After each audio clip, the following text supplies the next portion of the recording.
On Sunday, July 22, 2001, 28 years old Niqui McCown, who was a corrections officer with a 9-year-old daughter, was engaged. Wedding plans were already in motion. Both her and her fiancé, Bobby Webster, went to church together in Richmond, Indiana. Normal couple stuff. After church, Bobby went to meet his best man to sort out tuxedo details. Niqui decided to do laundry. She drove to a local laundromat, loaded her clothes, and that's where the day quietly turned strange. While she was there, two men started bothering her, staring, hovering, refusing to leave her alone, enough that Niqui felt genuinely scared. She didn't finish her laundry. She grabbed her things and drove straight to her mother's house, shaken and upset. She told her mom about the men, said they wouldn't leave her alone, said she didn't feel safe. And this part matters because her mom offered for her to stay. But Niqui didn't. She calmed down, told her mother she'd be fine, and said she needed to go back and get her laundry.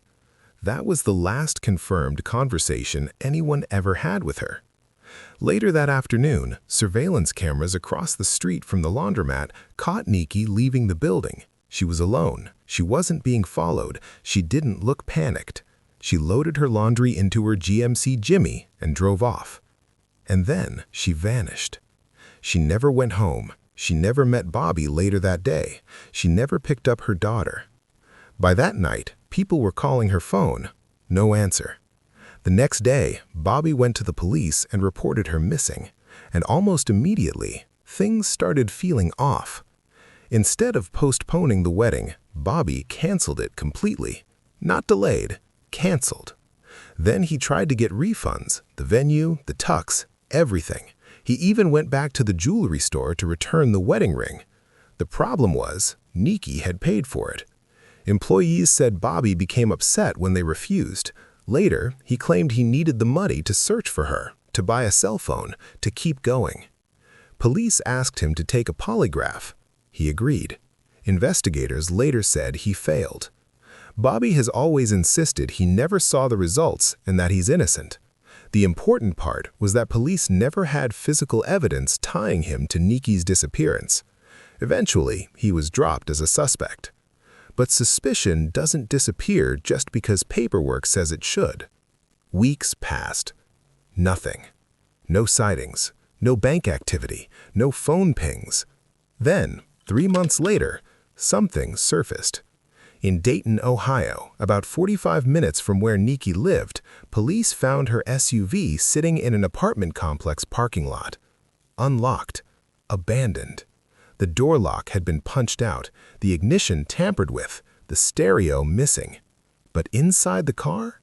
Her laundry. Folded. That detail messes with people, because laundry folded inside a car doesn't scream "ran away." It doesn't scream "new life." It screams interruption. Where it got even stranger was that years earlier, Niqui had lived in that same apartment complex with an ex-boyfriend. Police checked him. He had an alibi, passed a polygraph. He was ruled out.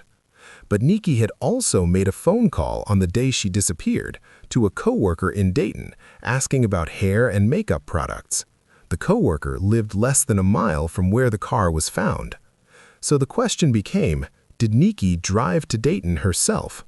Or did someone drive her car there to confuse the investigation?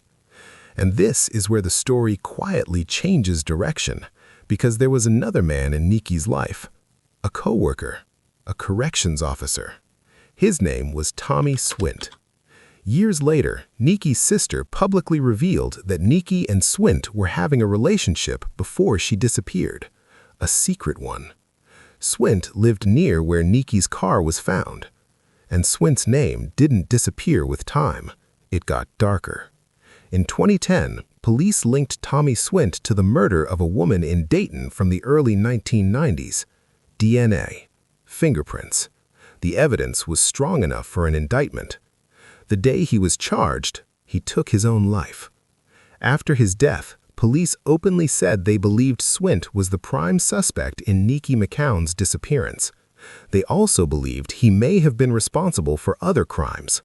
But with him gone, there was no trial, no confession, No answers. What about the two men at the laundromat?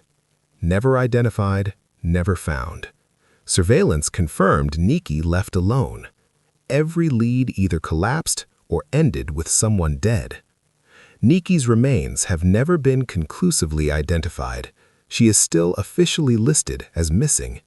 Her fiancé, Bobby, passed away in 2021, and that folded laundry remains one of the quietest, loudest clues in this case, because it tells us she finished what she came to do.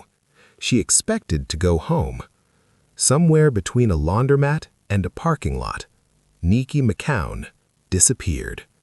And more than 20 years later, the question isn't just who did this, it's how someone so close to starting a new life could vanish without leaving a single, clear answer behind.